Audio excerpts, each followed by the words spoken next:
नमस्कार दोस्तों, कैसे हैं आप सभी। उम्मीद करता हूं सभी अच्छे होंगे। सभी को वेरी गुड इवनिंग। आज हम बात करने वाले हैं एक इंपॉर्टेंट पॉइंट के ऊपर। जी बिल्कुल, पशु परिचर के अंदर आपके सिलेबस में दे रखा है सामान्य विज्ञान। क्या दे रखा है दोस्तों? सामान्य विज्ञान दे रखा है। ठीक है, इस पर चर्चा करेंगे। प्रश्न कैसा पूछा जाएगा? क्या हमने कोई गलती कर दी तो सिलेक्शन से दूर हो सकते हैं? बिल्कुल, सिलेक्शन से दूर होने का कारण सबसे बड़ा पता है आपको क्या होता है? गलती करना। हम सब कुछ पढ़ के जाते हैं लेकिन हमसे गलती हो जाती है पेपर में। गलती ये हो जाती है कि जो पढ़ के जाना चाहिए था ना, वो तो हम पढ़ के जाते नहीं हैं, और जो एक्स्ट्रा चीजें हैं वो हम करके जाते हैं। ठीक है, उस एक्स्ट्रा चीजों के बहुत से कारण हो सकते हैं। तो मैं हमेशा एक बात तो कहता हूँ, देखो मौके ना बार बार नहीं मिलेंगे। मौके किस्मत से मिलते हैं आपको, और अगर किस्मत से मिला है तो उसको हाथ से मत जाने दें। चलिए बात करते हैं। सभी साथी इस वीडियो को पूरा देखना है, एक एक बात को नोट करना है। और नॉर्मल आप देख रहे हो और आप समझते हो कि मैं बहुत तैयारी मैंने कर रखी है, तो फिर आप इस वीडियो को मत देखना, क्योंकि फिर सही नहीं होगा आपके लिए। ठीक है, सभी साथी हमारा टेलीग्राम को ज्वाइन कर लेना, जो कि कहीं ना कहीं आपको डायरेक्ट और इनडायरेक्ट रूप से हर प्रकार की चीजों से अवगत करवाता रहता है। चलिए बात कर लेते हैं। आ जाओ, देखो ये सामान्य विज्ञान का सिलेबस है। सामान्य विज्ञान का जो सिलेबस दे रखा है, देखो एक तो ये आपको बार बार बोला जा रहा है कि 10th बेस आउट आएगी, बिल्कुल 10th स्टैंडर्ड रहेगी। ठीक है, ये एक सिलेबस आपको दे रखा है, जिसके चलते क्या हो गया, थोड़ा सा कंफ्यूजन पैदा हुआ किसके बीच में? टीचर्स ने ही पैदा कर दिया है।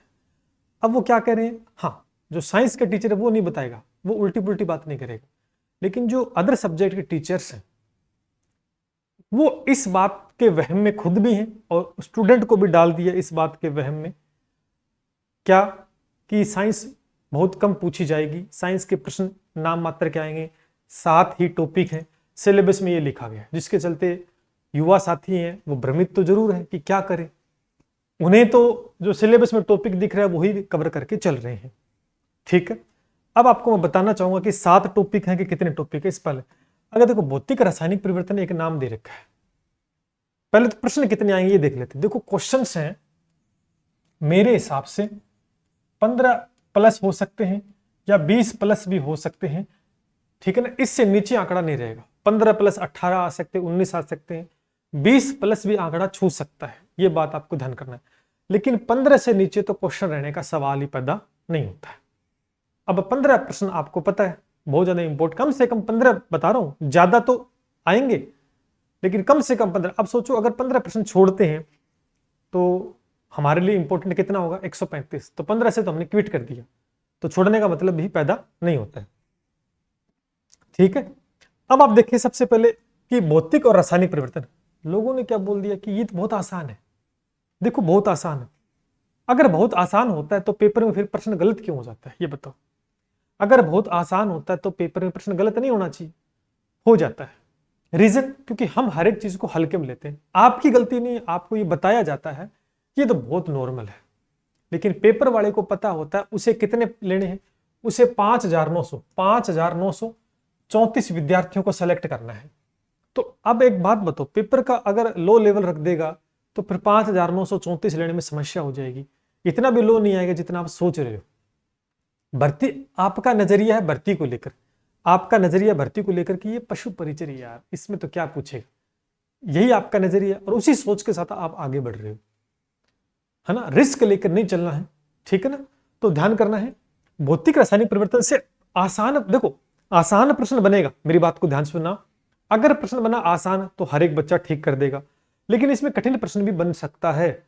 बनाने वाले पर डिपेंड करेगा वो कैसे घुमाएगा। मैं आपको फिर कह रहा हूं, इतना हलवा भी नहीं होगा कि आप उसे कर दोगे। इसका मतलब तो सारे ही कर देंगे तो फिर सिलेक्शन किसका होगा? ये तो मान के चलते हो ना आप, पेपर का एक स्तर रखा जाएगा। आपने ये भी सुना होगा कि सर साइंस के जब भी साइंस के क्वेश्चन देखते हुए ऐसा लगता है कि ये कहाँ से पूछे, जो कि आप जो किताबें पढ़ते हो कॉपी पेस्ट वाली सारी की सारी, उनमें तो नहीं मिलते वो क्वेश्चन। रीजन क्या है? रीजन ये है कि साइंस के जो प्रश्न बनेंगे पेपर बनाने वाले को पता होता है कि ये कहाँ से पढ़ के आएगा, कहाँ से क्या कुछ, इसलिए वो बेसिक क्वेश्चन पूछता है। और बेसिक क्वेश्चन आपको किताबों में देखने को नहीं मिलेंगे, क्योंकि उनका मकसद होता है टॉपिक पूरा करना और किताब को मार्केट में उतार देना। ठीक बात है। तो इसके आपको एनसीईआरटी तो फॉलो करनी है। आरबीसी की पुस्तक अगर है, देखो एनसीईआरटी आरबीसी 2 पुस्तकें लगती है, लेकिन आरबीसी अब नहीं लगती। लेकिन आरबीसी के अंदर जो कंटेंट है ना बहुत शानदार दे रखा है, पूरा first class point two point दे रखा है। एनसीईआरटी में इतना कंटेंट नहीं दे रखा है, तो दोनों अगर है तो दोनों पढ़ के चलें। अच्छा, यहां से एक बढ़िया लेवल का प्रश्न भी बनेगा, ठीक है ना, तो वो थोड़ा सा हल्के मतलब तरीके से पढ़ के जाना है। आपको घरेलू प्रश्न पूछेगा, भौतिक रसायन ऐसे पूछेगा कि आप खुद कंफ्यूज हो जाओगे कि इसमें भौतिक हो सकता है। केवल ये दिमाग में मत लेके चलना कि भौतिक रसायन परिवर्तन है, उसको दोबारा बना सकते हैं, रासायनिक को नहीं बना, ये कॉमन चीज होगी। हम पेपर में बैठ रहे हैं, हमें 5,900 में सिलेक्शन लेना है, पेपर वाला एक प्रश्न का लेवल बनाएगा, तो हमें उस प्रकार से तैयारी करनी है। अगर बात करते हो धातु अधातु, एक बढ़िया टॉपिक है, यहां से बहुत शानदार प्रश्न बन सकता है। आसान तो बनेगा ही बनेगा, लेकिन कठिन प्रश्न बढ़िया बना सकता है पेपर वाला। तो ये तो ऑब्वियस सी बात है, इसके अंदर क्वेश्चन संभावना 2 से 3 प्रश्न बनने की संभावना 100% है। और एवं इसके यौगिक भी दे रखे, सूत्र वगैरह बनाकर भी पूछा जा सकता है। ये रिलेट करता है यौगिक, जैसे नाम आया तो हम यूं कह सकते हैं जैसे कार्बन के यौगिक इट्स कंपाउंड, कुछ रिलेट करके वहां से पूछा जा सकता है। तो अगर आपके पास समय है, पढ़ना चाहते हो, तो मैं ये सजेस्ट करूंगा कि आप कार्बन और उसके यौगिक जरूर पढ़ के जाएं, ठीक है। उसके बाद अगर हम प्रकाश का परावर्तन करके चलते हैं, तो टीचर्स क्या बोल रहे हैं कि इसमें तो प्रकाश का परावर्तन है, किरण आ गई और चली गई। अरे भैया ऐसा नहीं होता है, ऐसा नहीं होता। सिलेबस में लिख दिया, इसका मतलब सिलेबस में प्रकाश का परावर्तन नहीं है, सिलेबस में आपका प्रकाश है, और प्रकाश के अंदर आपको पता है प्रकाश तो पूरा पढ़ना है, ठीक है। इसके अंदर दोस्तों प्रकाश तो पूरा है, और इसके अंदर एक टॉपिक लगता है आपका आईज, आंख। और अभी आपने सीईटी में देखा था जो प्रश्न पूछा था आईज से पूछा था, और आई के अंदर निकट दृष्टि दोष रहते हैं, उनसे रिलेटेड प्रश्न पूछा था, और एक फोकल लंबाई को लेकर प्रश्न पूछा गया था। तो ये आपको ध्यान करना है। प्रकाश एक बहुत बड़ा टॉपिक है, हल्के में लेकर नहीं चलना। ऐसा नहीं कि केवल परावर्तन अपवर्तन, वो चीज नहीं पूछी जाएगी सीधी। अगर ऐसे पूछ लिया कि किरण आ गई और चलेगी, उसको क्या कहते हैं, तो कोई मतलब उसका नहीं रहेगा। आईज से पक्का प्रश्न आएगा, आंख से देख लेना, एक अच्छा क्वेश्चन बनेगा। प्रकाश के परावर्तन नहीं है, अपवर्तन है, पूर्णांतरिक परावर्तन है, क्रांतिक कोण है, मैग्निफिकेशन है, आवर्धन क्षमता है, न्यूमेरिकल्स भी पूछ सकता है। 10वीं क्लास के अंदर न्यूमेरिकल है कि नहीं, न्यूमेरिकल भी पूछा जा सकता। अगर पेपर वाला चाहेगा कि एक स्टैंडर्ड मेंटेन करूं, तो आप ढंग से पढ़ के जाओ। उसके बाद देखो आनुवंशिक शब्दावली। अब ये शब्दावली क्या ही करें सर, इसमें तो शब्दावली ही पूछेंगे। हाँ हो सकता पूछ ले, लेकिन एक बात बताओ, शब्दावली तभी तो समझ में आएगी जब आपको ये टॉपिक समझ में आएगा। इसलिए इस टॉपिक को गहनता से अध्ययन करना है। ये टॉपिक से भी खतरनाक प्रश्न बन सकता है, बढ़िया लेवल का प्रश्न बन सकता है, और थ्योरेटिकल प्रश्न ऐसे घूम सकता है कि आप पढ़ के तो गए हो, क्योंकि सीधा पढ़ के नहीं जाना, सीधा पढ़ के चले गए कि हो गया। उसके अंदर काफी कुछ चीजें दे रखी है, तो पूरा टॉपिक पढ़ ले। देन उसके बाद मैंने यूट्यूब पे भी डाल रखा आनुवंशिक शब्दावली, उसको कवर कर ले। मानव रोग से 2 से 3 प्रश्न तैयार हैं आपके, 2 तो पक्के प्रश्न आने, 3 आ जाए तो अच्छी बात है। मानव रोग, इसमें जीवाणु जनित रोग है, विषाणु जनित रोग है, वायरस जनित रोग है, अनुवंशिकी रोग है, काफी सारे रोग है, डिफरेंट टाइप ऑफ डिजीज होती हैं, जिनका क्या पूछ सकता है आपसे। मानव रोग जैसे रोग है, इसे पूछ सकता है कि किसके वजह से होता है, किसके कारण होता है, ठीक है, उसके लक्षण क्या क्या हैं, उसके लक्षण क्या क्या हैं, उसकी जांच कैसे करवाते हैं, उसकी जांच और उसकी दवाई वगैरह क्या है, टीके क्या लगते हैं। तो 4-5 बातें होती वो पूछी जा सकती है। हाँ, मानव रोग के अंदर आपको मिलान चिन्ह का प्रश्न देखने को मिलेगा, क्योंकि प्रश्न एक अच्छा लेवल का बना, तो कई प्रश्न मिलान चिन्ह के आ सकते हैं। अपशिष्ट प्रबंधन, यानी कचरा होता है, कचरा उसको निपटाना होता है, उसके लिए कई विधियां होती है, रिसाइकल है ना, रीयूज्ड है, ये चीजें आपको एक 10th क्लास का चैप्टर लगता है प्रबंधन, अपशिष्ट प्रबंधन वहां पर दे रखा है, तो उसको पढ़ लेंगे। तो ये आसान, ऐसी बात नहीं है। लेकिन अब आप इसमें नोटिस करोगे कि ये धातु अधातु, तो ये आपका केमिस्ट्री का टॉपिक है, एक टॉपिक दे रखा है। प्रकाश एक फिजिक्स का, यानी केमिस्ट्री फिजिक्स का एक एक टॉपिक दे रखा है। अब आपको ये भी पता होना चाहिए कि अब तक जितने भी पेपर हुए हैं, है ना, चाहिए 1 साल 2 साल 3 साल 5 साल 10 साल पुराने देख लो, बायोलॉजी के प्रश्न ज्यादा आते हैं। तो बायोलॉजी यहां पर आ जाओ। बायोलॉजी के अंदर दोस्तों ये टॉपिक जो दे रखा है बायो का है, ये टॉपिक बायो के अंदर दे रखा है। अब कहोगे सर ये मानव शरीर, मानव शरीर एक बड़ा टॉपिक है। अगर इसमें देखोगे तो मानव शरीर के अंदर क्या आएगा, 1 नंबर पे पाचन तंत्र आपको पढ़ना, पूरा पाचन तंत्र पढ़ना पड़ेगा। 2 नंबर पे आपको श्वसन तंत्र पढ़ना पड़ेगा, श्वसन पढ़ना पड़ेगा। 3 नंबर आपको जनन पढ़ना पड़ेगा। 4 नंबर आपको उत्सर्जन पढ़ना पड़ेगा, ठीक है, उत्सर्जन पढ़ना पड़ेगा। 5 नंबर आपको परिवहन तंत्र पढ़ना पड़ेगा, परिवहन तंत्र सर्कुलेटरी सिस्टम पढ़ना पड़ेगा। देखो, और 6 नंबर आप पढ़ना चाहो तो कंकाल तंत्र पढ़ सकते हैं, लेकिन वहां से प्रश्न नहीं आ सकते, लेकिन तंत्रिका तंत्र तो पढ़ना ही पड़ेगा, तंत्रिका तंत्र, ठीक है, तंत्रिका तंत्र आपको पढ़ना पड़ेगा। इसके साथ अब मानव शरीर की संरचना, मानव शरीर की संरचना, तो 7 नंबर टॉपिक लगा लो कोशिका। कोशिका भी इसमें आपको कवर करके चलना है। जब ये मानव शरीर पढ़ेंगे तो इसमें विटामिन भी आपको पढ़ने पड़ेंगे, ठीक है। 9 नंबर आपको ग्रंथि भी पढ़नी पड़ेंगी। 10 नंबर आपको पोषण भी पढ़ना पड़ेगा, न्यूट्रिशन, कार्बोहाइड्रेट है, प्रोटीन है, विटामिन है, इनको कवर करके चलना पड़ेगा। तो अब एक बात बताओ, जो ये कह रहे थे कि सर 7 टॉपिक है, टॉपिक तो ये रहे, और ये अपने आप में एक पूरे पूरे बढ़िया बढ़िया टॉपिक है। देख लो कितने टॉपिक, 10 टॉपिक तो ये बायोलॉजी में होगी, 10 और 17 टॉपिक हुई। आप कह रहे थे ना कि कम है टॉपिक, टॉपिक कम नहीं है, इस चक्कर में मत रहना। अब यहां से प्रश्न ना, यहां से अच्छे लेवल के प्रश्न बनने वाले हैं। मैक्सिमम क्वेश्चन यहां से बनेंगे, मैक्सिमम क्वेश्चन वो यहां से बनेंगे बायोलॉजी से। तो समझ में आ गई, टॉपिक मैंने बता दिए, अच्छे से चले। परिवहन तंत्र में आपका ब्लड ग्रुप भी आता है, इसके अंदर ब्लड आता है, इसके अंदर हार्ट आता है, इसमें ब्लड वेसल्स आती है, ठीक है, पाचन पूरा श्वसन। इसके अलावा आप कंकाल तंत्र पढ़ सकते हैं, लेकिन उसके प्रश्न कभी कभार देखने को मिलते हैं, तो आप उसको छोड़ सकते हैं, पढ़ सकते हैं, कोई दिक्कत, आपकी मर्जी है। इसके अलावा कोई रह गया क्या? इसके अलावा मोटा मोटा ये आ गया, कोशिका, विटामिन, ग्रंथि, पोषण, ये आ गए, ये आपको पढ़ के चलना है। और निश्चित रूप से प्रश्न में 80% प्रश्न साइंस के यहां से पूछे जाने हैं। ये पार्ट सबसे स्ट्रॉन्गेस्ट पार्ट रहेगा। बाकी यहां पर आएंगे 20% प्रश्न, ध्यान कर लेना। जिसके अंदर ये मानव रोग है वो इसी का एक पार्ट है, मानव रोग इसी का पार्ट। तो हल्के में लेके नहीं चलना है, ठीक है, हल्के में लेके नहीं चल, तो बढ़िया तैयारी के साथ मैदान में उतरना है। अच्छा, ये सारे के सारे ना, अगर इन टॉपिक के नाम देखोगे तो ये सारे के सारे आपको एनसीईआरटी की किताब में चैप्टर के नाम दे रखे हैं। कोई 6ठी क्लास में होगा, कोई 7वीं में होगा, कोई 8वीं में होगा, कोई 9वीं में होगा, है ना। अब देखो जैसे प्रश्न कैसा पूछ सकते हैं, अभी जैसे हम सीईटी की बात कर लेते हैं। सीईटी में पाचन तंत्र से एक प्रश्न आया था, दंत सूत्र का। तो पाचन तंत्र के अंदर दंत सूत्र पूछ रहे थे कि वैश्विक मानव का दंत सूत्र क्या होता है। बड़ा आसान सा प्रश्न था, लेकिन और अंदर से प्रश्न नहीं पूछा गया, ठीक है। फिर एक प्रश्न परिवहन से आ गया था, ब्लड सर्कुलेशन से आ गया था, ब्लड से आ गया था, उसको लेकर ब्लड ग्रुप की खोज को लेकर एक प्रश्न आ गया था, है ना। तो वहां से प्रश्न, बाकी अगर आप देखें तो सीईटी का देखो फॉर्मेट अलग है। सीईटी के अंदर अलग चीज है, क्योंकि उसमें मल्टीपल सब्जेक्ट दे रखे हैं काफी सारे, तो उसमें 5-7 क्वेश्चन आते हैं। लेकिन यहां पर आप देखेंगे पर्टिकुलर एक सब्जेक्ट और 150 प्रश्न बनाने पड़ेंगे। कितने बनाने पड़ेंगे? 150। अब 150 प्रश्न बनाने के लिए आपको पता कि कम से कम इसमें से मैक्सिमम प्रश्न उठेंगे। ऐसे मैथ और साइंस का लगभग रेशियो बराबर रहेगा।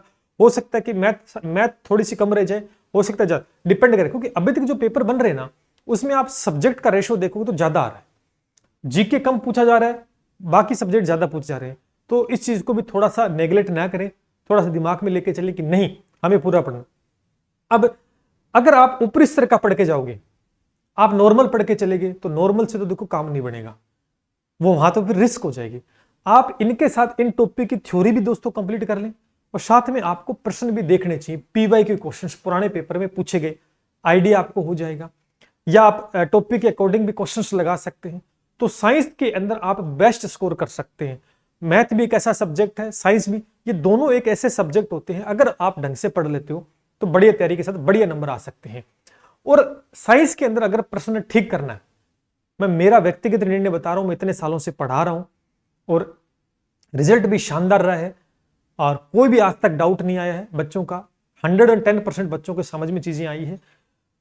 अगर आपने इनकी थ्योरी को बहुत बढ़िया तरीके से नहीं पढ़ा, कोई बोलेगा प्रश्न लगा लो सीधा, कोई बोलेगा ट्रिक से पढ़ लो। पहली बात तो मैं इस चीज के तो खिलाफ हूं, ट्रिक के, तो सीधी सी बात है।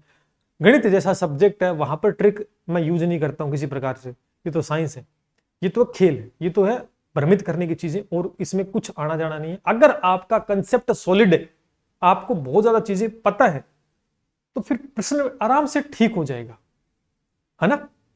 तो इस बात को ध्यान रखना, क्योंकि 2 महीने आपके पास है। इस 2 महीनों के अंदर ही सिलेक्शन भी होगा और नहीं भी होगा बच्चों का, क्योंकि वे बच्चे सिलेक्शन ले जाएंगे जो बिल्कुल गहनता से सीरियस होकर चीजों को समझेंगे।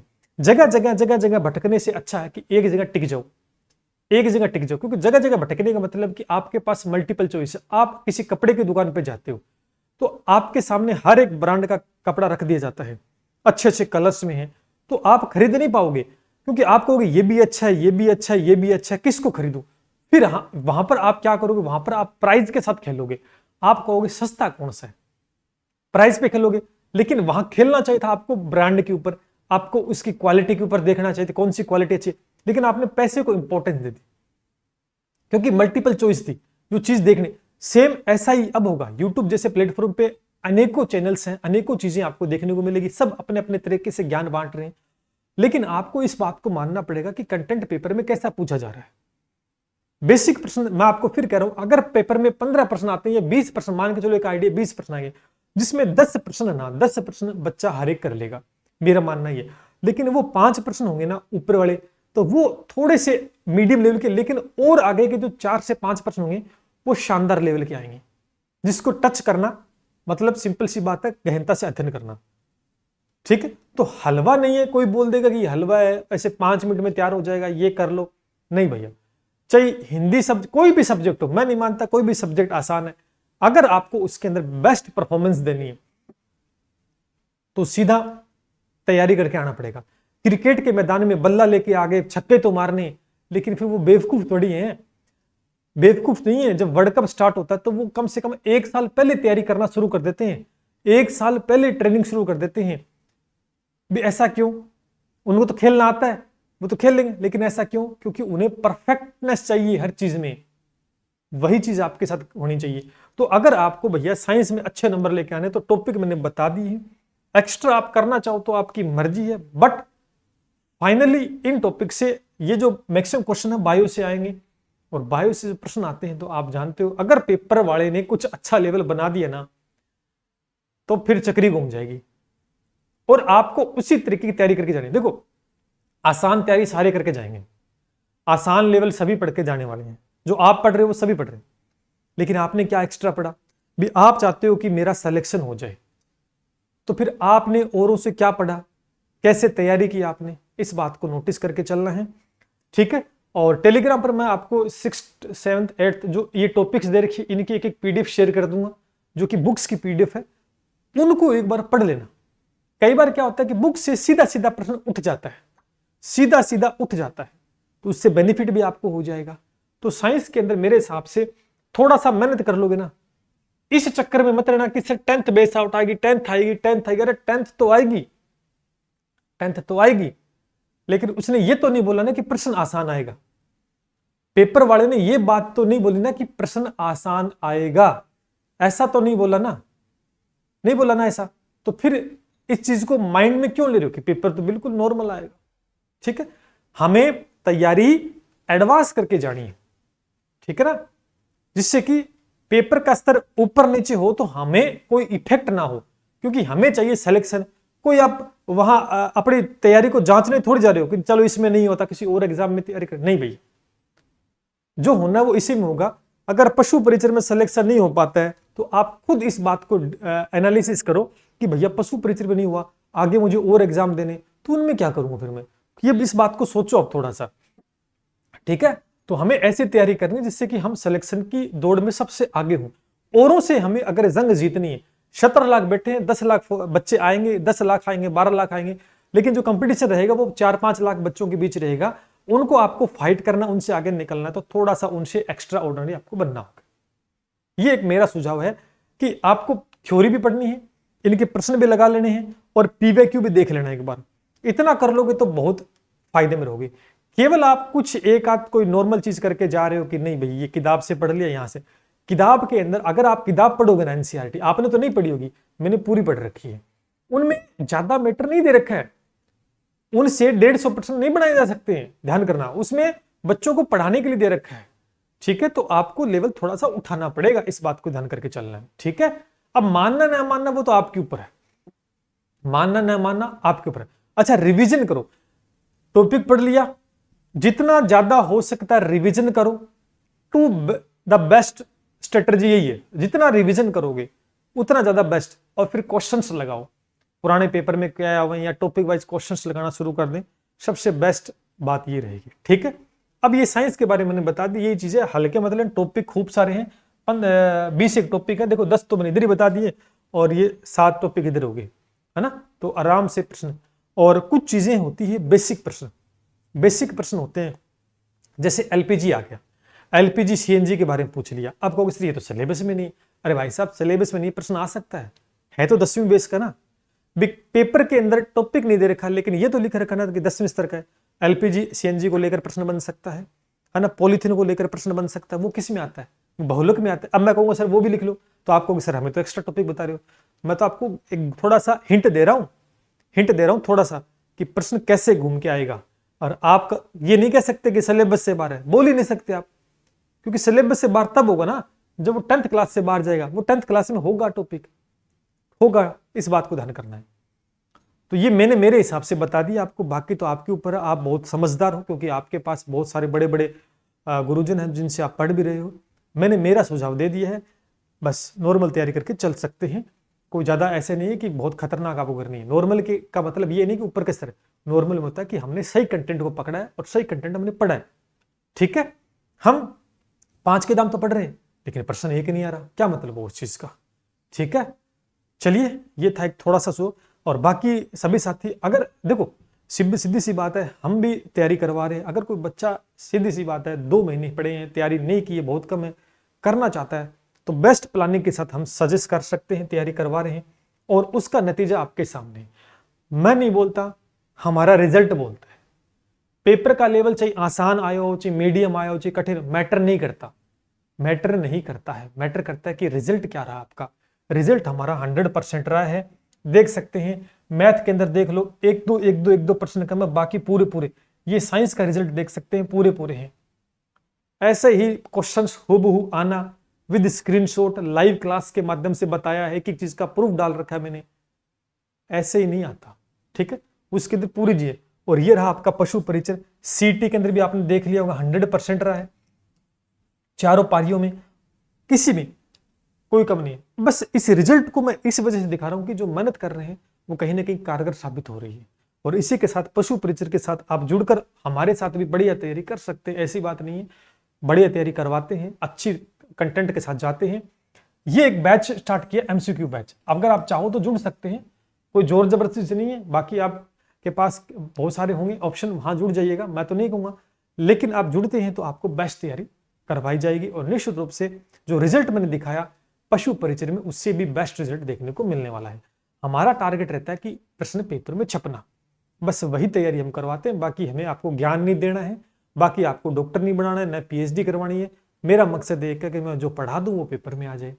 अच्छा लगता है तो जुड़िए, नहीं तो कोई दिक्कत नहीं है। काफी डॉक्टर बाहर बैठे हैं, तैयारी करवा रहे हैं आपको। ठीक है, चलिए मिलते इसी के साथ। जय हिंद, जय भारत।